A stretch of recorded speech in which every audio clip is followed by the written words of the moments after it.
Hi guys, so I hope that you guys have been keeping up, writing summaries, thinking about who's your favourite character.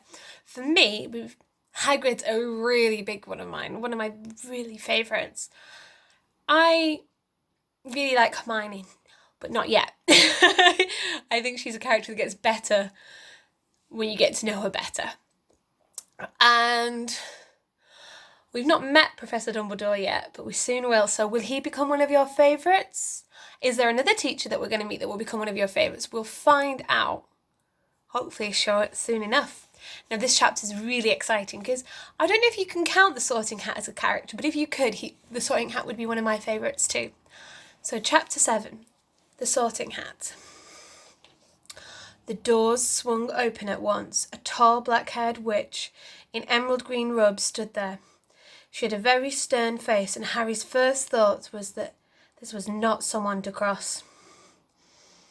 "The first years, Professor McGonagall," said Hagrid. "Thank you, Hagrid. I'll take them from here." She pulled the door wide. The entrance hall was so big, you could have fitted the whole of the Dursleys' house in it. The stone walls were lit with flaming torches, like the ones at Gringotts. The ceiling was too high to make out, and the magnificent marble staircases facing them led to the upper floors. They followed Professor McGonagall across the flagstone floor. Hagrid could hear the drone of 100 voices from a doorway. To the right, the rest of the school must already be here, but Professor McGonagall showed the first years into a small, empty chamber off the hall.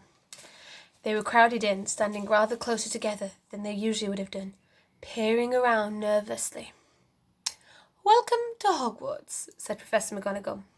"The start of term banquet will begin shortly. But before you take your seats in the grand hall, you'll need to be sorted into your houses. The sorting is a very important ceremony, because whilst you are here, your houses will be something like your family within Hogwarts. You will have classes with the rest of your house, sleep in your house dormitory, and spend free time in your house common room. The 4 houses are called Gryffindor, Hufflepuff, Ravenclaw, and Slytherin. I'm a Gryffindor, by the way, guys. Each house has its own noble history, and each have produced outstanding witches and wizards. While you're at Hogwarts, your triumphs will earn you house points, while any rule breaking will lose house points. At the end of the year, houses with the most points is awarded the House Cup, a great honour. I hope each of you will be credit to whichever house becomes yours. The sorting ceremony will take place in a few minutes in the front of the rest of the school. I suggest you all smarten yourselves up as much as you can while you are waiting." Her eyes lingered a moment on Neville's cloak, which was fastened under his left ear, and on Ron's smudged nose. Harry nervously tried to flatten his hair. "I shall return when we are ready for you," said Professor McGonagall. "Please wait quietly." She left the chamber. Harry swallowed. "How exactly do they sort us into houses?" he asked Ron. "Some sort of test, I think. Fred said it hurts a lot, but I think he was joking." Harry gave a horrible jolt. A test?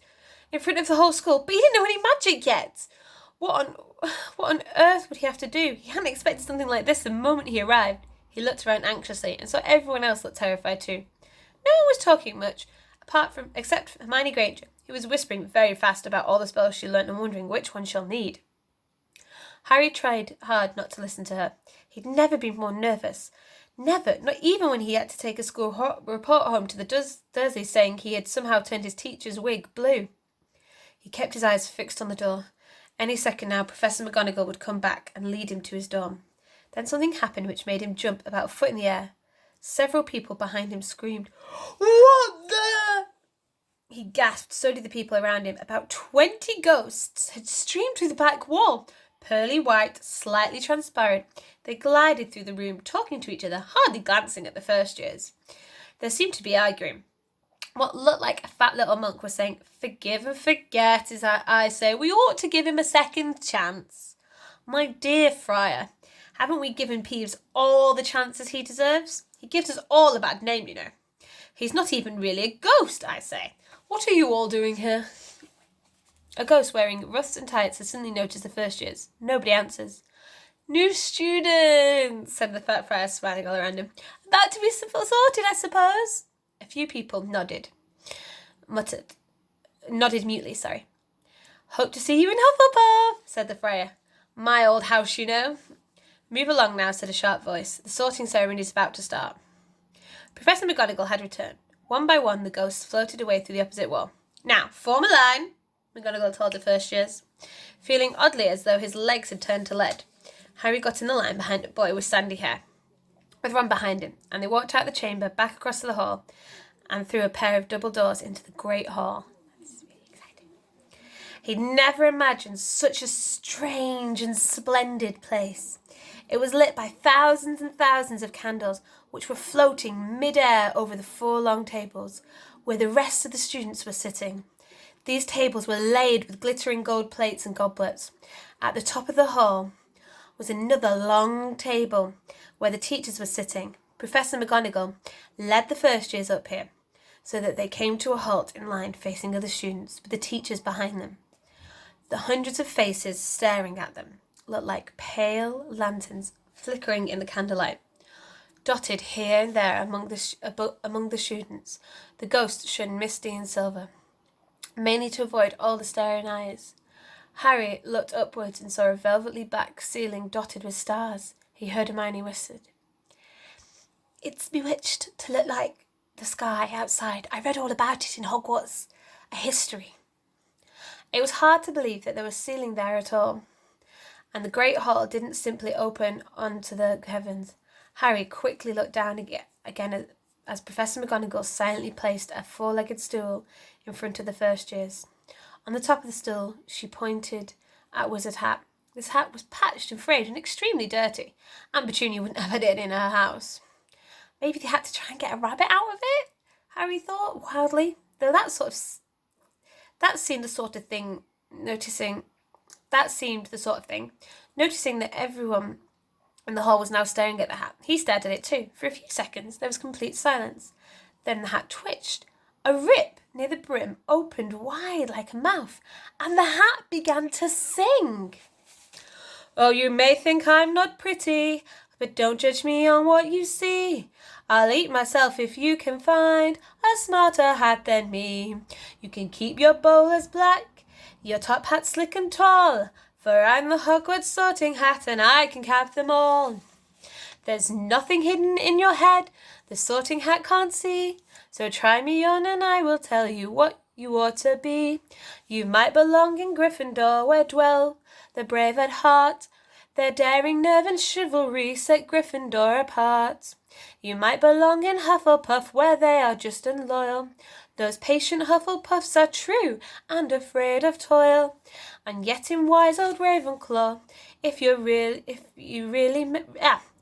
a ready mind, for those of wit and learning will always find their kind. Or perhaps in Slytherin you'll make your real friends. Those cunning folks use any means to achieve their ends. So put me on, don't be afraid, and don't get in a flap. You're in safe hands, though I have none, for I am a thinking cap." Sorry I had to sing, guys, but it was a singing bit. The whole hall burst into applause, and the hat finished its song. It bowed to each of the 4 tables, and then became quite still again. "So we've just got to try on a hat?" Ron whispered to Harry. "I'll kill Fred. He was going on about wrestling a troll." Harry smiled weakly. Yes, trying on a hat was a lot better than having to do a spell. But he did wish they could have tried it on without everyone else watching. The hats seemed to be asking rather a lot. Harry didn't feel brave or quick-witted at the moment. If only the hat had mentioned a house of people who felt a bit queasy, that would have been the one for him. Professor McGonagall now stepped forward, holding a long roll of parchment. "When I call your name, you'll put on the hat and sit at the stool to be sorted," she said. Abbott Hannah, a pink-faced girl with blonde bob pigtails, stumbled out of line, put on the hat, which fell right down over her eyes, and a moment's pause. "Hufflepuff!" shouted the hat. The table on the right cheered and clapped as Hannah went to sit down at the Hufflepuff table. Harry saw a ghost, but the ghost of the fat fly waving merrily at her. "Bones Susan!" "Hufflepuff!" shouted the hat again, and Susan scuttled off next to Hannah. "Boot Terry!" "Ravenclaw!" The table second from the left clapped this time. Several Ravenclaws stood up to shake hands with Terry as he joined them. Brocklehurst, Mandy went to Ravenhall too, but Brown Lavender became the first new Gryffindor, and the table on the far left exploded with cheers, and Harry could see Ron's twins brothers catcalling. Bulstrode Maleficent then became a Slytherin. Perhaps it was Harry's imagination. After all, he'd heard all about Slytherins, but he thought they looked like an unpleasant lot. He was starting to feel definitely sick now. He remembered being picked for teams during sports lessons at his old school. He'd always been the last to chosen. Not because he was no good, but because nobody wanted Dudley to think they liked him. Finch, Fletcher, Justin. Hufflepuff! Sometimes Harry noticed the hat shouted out the house at once, but others it took a little while to decide. Finnegan Seamus, the sandy-haired boy next to Harry in the line, sat on the stool for a whole minute before the hat declared him a Gryffindor. Granger, Hermione. Hermione almost ran to the stool and jammed the hat eagerly on her head. Gryffindor! Shouted the hat. Ron groaned. A horrible thought struck Harry, as horrible thoughts always do when you're very nervous. What if he wasn't chosen at all? What if he just sat there, with the hat over his eyes for ages, until Professor McGonagall jerked it off his head and said there'd obviously been a mistake and he'd better get back on the train. When Neville Longbottom, the boy who kept losing his toad, was called, he fell on his way to the stool. The hat took a long time to decide with Neville. When it finally shouted, Gryffindor! Neville ran off, still wearing it, and had to jog back amidst gales of laughter to give it to McDougal Morag. Malfoy swaggered forward when his name was called and got his wish at once. The hat barely touched his head when it screamed, Slytherin! Malfoy went to join his friends, Crabbe and Goyle, looking pleased with himself. There weren't many people left now. Moon, Knott, Parkinson, and then a pair of twin girls, Partel and Patsy. Then Perks, Sally Ann, and then at last, Potter, Harry. As Harry stepped forward, whispers suddenly broke out like little hissing fires all over the hall. Potter, did she say? The Harry Potter? The last thing Harry saw before the hat dropped over his eyes was the hall full of people craning to get a good look at him. The next second, he was looking into the blackened side of the hat. He waited. Said a small voice. Difficult, very difficult. Plenty of courage, I see. Not a bad mind either. There's talent, oh my goodness, yes. And a nice thirst to prove yourself. Now, that's interesting. So where should I put you? Okay, in the book. Harry gripped the edges of the stool and thought, not Slytherin, not Slytherin, not Slytherin. Not Slytherin, eh? Said the small voice. Are you sure? It could be great, you know. It's all here in your head. And Slytherin will help you on the way to greatness. No doubt about that. No? Well, if you're sure, better be Gryffindor! Harry heard the hat shout the last word to the whole hall. He took off the hat and walked shakily towards Gryffindor table. He was relieved to have been chosen and not put in Slytherin. He hardly noticed that he was getting the biggest cheer yet. Percy the prefect got up and shook his hand vigorously while Louisa chimed, We got Potter! We got Potter! Harry sat down opposite the ghost in the rough he'd seen earlier. The ghost patted his arm, giving Harry a sudden, horrible feeling that he'd just been plunged into a bucket of ice-cold water. He could see the high table properly now.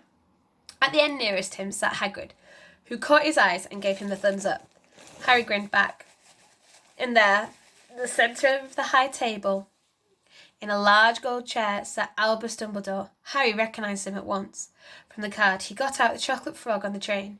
Dumbledore's silver hair was the only thing in the whole hall that shone as brightly as ghosts. Harry spotted Professor Quirrell too, the nervous young man from the Leaky Cauldron. He was looking very peculiar in a large purple turban. Sorry, guys. Now there were only 3 people left to be sorted. Turpin Lisa became a Ravenclaw, and then it was Ron's turn. He was pale green by now. Harry crossed his fingers under the table. A second later, the hat shouted, Gryffindor! Harry clapped loudly with the rest as Ron collapsed into the chair next to him. Well done, Ron. Excellent, said Percy Weasley pompously. Across the hall, as Zambini Blaze was made a Slytherin, Professor McGonagall rolled up her skull and took the sorting hat away. Harry looked down at his empty gold plate. He only just realised how hungry he was. The pumpkin pasty seemed ages ago. Albus Dumbledore had got to his feet. He was beaming at the students, his arms wide as if nothing could have pleased him more than to see them all there. "Welcome," he said. "Welcome to a new year at Hogwarts. Before we begin our banquet, I'd like to say a few words, and here they are. Nitwit, blubber, oddment, tweak." "Thank you." He sat back down. Everyone clapped and cheers. Harry didn't know whether to laugh or not. "Is he a bit mad?" he asked Percy uncertainly. "Mad?" said Percy. "He's a genius. Best wizard in the world. But is he a bit mad?" "Yes." "Potatoes, Harry." Harry's mouth fell open. The dishes in front of him were now piled with food. He'd never seen so many things he'd like to eat on one table. Roast beef, roast chicken, pork chops, lamb chops, sausages, bacon and steak, boiled potatoes, roast potatoes, chips, Yorkshire pudding, peas, carrots, gravy, ketchup, and for some strange reason, mint humbugs. The Dursleys had never exactly starved Harry. Sorry again, guys. Sorry. The Dursleys had never exactly starved Harry, but he'd never been allowed to eat as much as he liked. Dudley had always taken anything that Harry really wanted, even if it made him sick. Harry piled his plate with a bit of everything except the humbugs and began to eat. It was all delicious. "That does look good," said the Ghost in a ruff, sadly watching Harry cut up his steak. "Can't you?" "I haven't eaten for nearly 500 years, said the Ghost. "I don't need to, of course, but one does miss it. I don't think I've introduced myself. Sir Nicholas de Mimsy Proppington at your service, resident ghost of Gryffindor Tower." "I know who you are," said Ron suddenly. "My brothers told me about you. You're nearly Headless Nick." "I prefer you call me Sir Nicholas de Pimsey," the Ghost began stiffly, but sandy-haired Simon Finnegas interrupted. "Nearly headless? How can you be nearly headless?" Sir Nicholas looked extremely miffed, as their little chat wasn't going like the way he wanted. "Like this," he said irritably. He seized his left ear and pulled his whole head swung off, and his neck fell to his shoulders, sort of like this, as if it was on a hinge. Someone had obviously tried to behead him, but had not done it properly. Looking pleased at the stunned faces, nearly Headless Nick flipped his head back onto his neck and coughed. "So, new Gryffindors, hope you're going to help us win the house championship this year.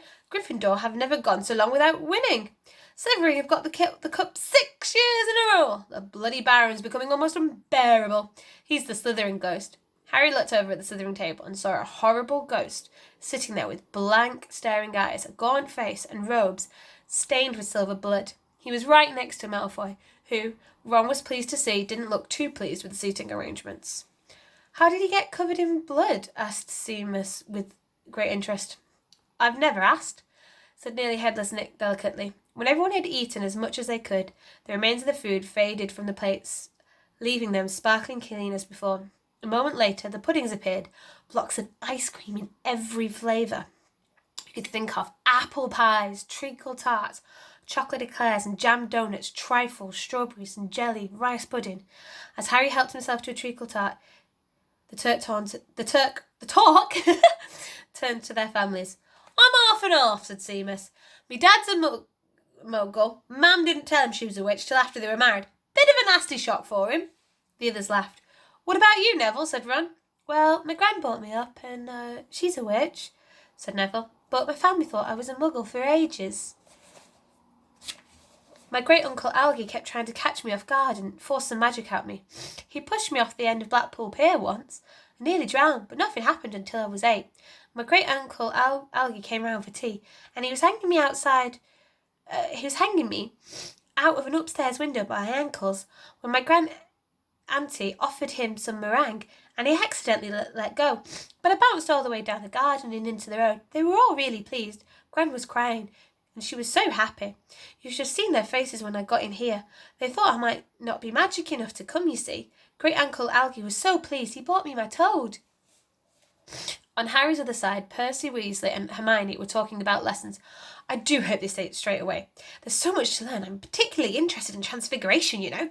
Turning something into something else, of course, it's supposed to be very difficult.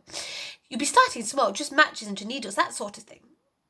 Harry was starting to feel warm and sleepy and looked at the high table again. Hagrid was drinking deeply from his goblet. Professor McGonagall was talking to Professor Dumbledore. Professor Quirrell, in his absurd turban, was talking to the teacher with greasy black hair and a hooked nose and sallow skin. It happened very suddenly, but the hooked-nosed teacher looked past Quirrell's turban, straight into Harry's eyes, and a sharp, hot pain shot across the scar of Harry's forehead. Ouch! Harry clapped his hand to his head. Now I'm going to stop there because I've noticed I've gone on to 20 minutes, which is quite a while.